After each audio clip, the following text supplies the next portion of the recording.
Le ministre des Affaires sociales était récemment à Port-Gentil dans le Gué-Maritime. Nadine Nathalie Awana Nato a pris part à l'inauguration de l'école provinciale des enfants déficients auditifs. On voit cela avec Léa Lola-Bifan, Francis Banja.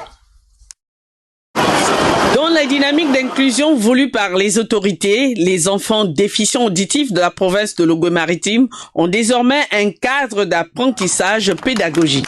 Il s'agit en effet d'un ouvrage d'inclusion sociale qui matérialise la politique de solidarité nationale du président de la transition, président de la République, chef de l'État, son Excellence le général de brigade, Brice Clotaire Oligui Nguema, qui prône la restauration de la dignité de toutes les filles et de tous les fils du Gabon, en particulier celle des personnes vivant avec un handicap.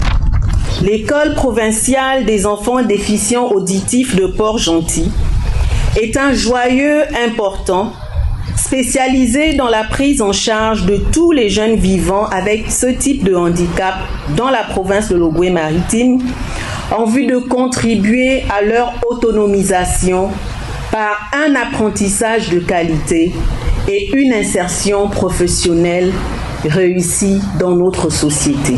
Implantée dans le 3e arrondissement de Port-Gentil, cette école qui va favoriser la scolarisation de ces enfants déficients auditifs est bâtie aux normes d'un établissement primaire avec le CP, le CE et le CM. Cette école représente bien plus que des murs et des salles de classe.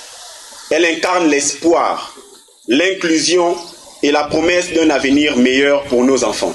Le résultat de cette œuvre décrit fortement cet engagement à accompagner le président de la transition, le général de brigade Brice Clotaire Oligui Nguema, ainsi que tout son gouvernement à restaurer la dignité de cette frange de la population. Avec une capacité de 100 places, une cabine audiométrique pour tester les restes auditifs, cette structure éducative offre toutes les commodités nécessaires. Cerise sur le gâteau, le savoir-faire de ces enfants déficients auditifs a été présenté au ministre des Affaires sociales.